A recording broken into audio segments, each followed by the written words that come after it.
Bonjour Antoine.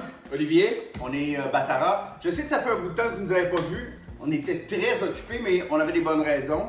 On a passé les derniers mois à développer, disons-le, une ligne de couteaux haut de gamme. Haut de gamme, pas dans le fait qu'ils vont être super chers, Non. mais qui sont vraiment d'excellente qualité. On a travaillé, comment je pourrais dire, avec multiples pays. Donc, acier qui vient d'Allemagne, qui a été après ça formé en Asie, et on a terminé avec des manches faites ici, Localement. au Québec, Ouais. avec toutes sortes de bois qui viennent d'un peu partout à travers le monde. C'est le début de la ligne. La ligne s'appelle Artisan. Oui. Artisan, pourquoi Artisan? Artisan. Parce que c'est les gens qui travaillent avec leurs mains, qui mettent leur passion. Et on s'est dit, ça représente bien les gens qui vont utiliser ces couteaux. C'est des couteaux qui sont inspirés des couteaux traditionnels japonais. Ouais. Alors, pour tout de suite, on a 4 modèles à vous présenter aujourd'hui. Chacun des modèles est 100% unique. Unique pourquoi? Parce que chacun des manches sont faites à la main.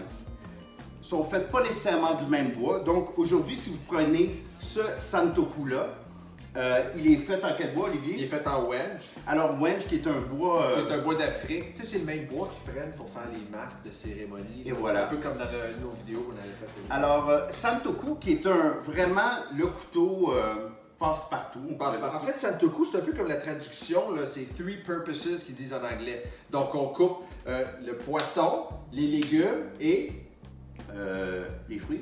Oui, absolument, voilà. Et voilà, poisson, légumes et fruits. On coupe pas la viande avec? Non, monsieur, non, madame. Il y en a d'autres pour ça. Alors, et vous allez pouvoir voir sur chacun des manches, on voulait pas se les faire copier, non, c'est une joke. On voulait avoir un petit truc unique. Vous allez voir, ils ont tous une petite marque rouge Marque ici. de commerce, Hein? trademark. Un petit spacer, comme on dit, rouge. Ouais. Après ça, dans notre ligne de couteaux, on continue avec un classique aussi, qui est le Nakiri. Moi, j'aime beaucoup le Nakiri. Voilà. Hein? Un autre must dans la cuisine. Un autre must dans la cuisine. Moi, je m'en sers beaucoup pour soit émincer Oui. ou même faire des poissons. J'aime bien faire style sashimi. Je l'aime beaucoup pour les poissons. Et dans celui-là, on a un manche qui est combiné de quoi ici? Bien, ici, on parle de... c'est de la loupe de cerisier. Bon, on reconnaît avec ces petits, hein, les petits ronds sur la loupe. Oui, puis après ça, de la grenadier d'Afrique. Grenadier d'Afrique, qui est le bois noir qu'on voit au bout. Ça, de la grenadier d'Afrique, ils font les maudits beaux bols là, en bois. Ah Tu sais, ouais. on en retrouve beaucoup dans les expositions, il y en a sur un peu partout. Alors, vraiment un beau fini. Après ça, on tombe dans les modèles un petit peu plus longs. Moi, j'aime beaucoup travailler avec ces formats-là. C'est pas pour tout le monde. Ici, on a le Gyuto, qui, je dirais, le format du couteau de chef japonais. Ouais. Avec un manche traditionnel aussi de style japonais, qui lui est en différents bois. C'est wedge encore avec du zebrano. Alors, Zebrano dessus. Ouais. Vous pouvez remarquer, on va naturellement vous faire des photos plus proches sur le site, mais ils sont tous en acier VG10, qui est un composite d'acier vraiment très solide, avec une dureté d'au moins 62. Et puis, ils ont tous des superbes motifs damassés dessus. On en a deux qui sont aussi martelés, dont le dernier que je vais vous parler aujourd'hui, qui est un de mes favoris, qui est notre couteau de chef. Très grand. Ici, on parle d'un 9 pouces et demi Oui. pour celui-là. C'est le plus grand qu'on a. C'est le plus grand, Et le plus lourd long, aussi, un bon poids. Et on a un manche sur celui-là qui est Encore du wedge. encore du wedge pour ce couteau-là. Donc, Regarde la poignée. ouais, est vraiment poignée. très confortable. Ouais. Et vous pouvez voir, on a deux des modèles qui sont ce qu'on appelle des manches western ou des manches européens. Donc, on voit la différence. Et ici, on a des manches plus traditionnelles sur ces deux-là.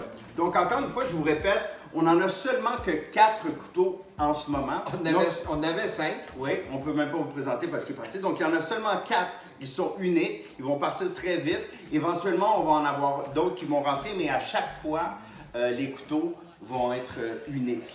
Hein? Donc, c'est des one of a kind. One of a kind. Écoute, c'est fait par des artisans locaux. Donc, on a travaillé avec une personne pour ceux-là. Mais il y a d'autres artisans qui vont se joindre à la ligne artisan, les couteaux de chez Batara. Et Ouais. Donc, allez voir ça, naturellement, sur batara.com. Vous allez trouver beaucoup plus d'informations sur chacun des couteaux tous individuellement. les détails sont sur le site. Et plusieurs photos. Donc, on vous voit bientôt sur Batara. Ciao.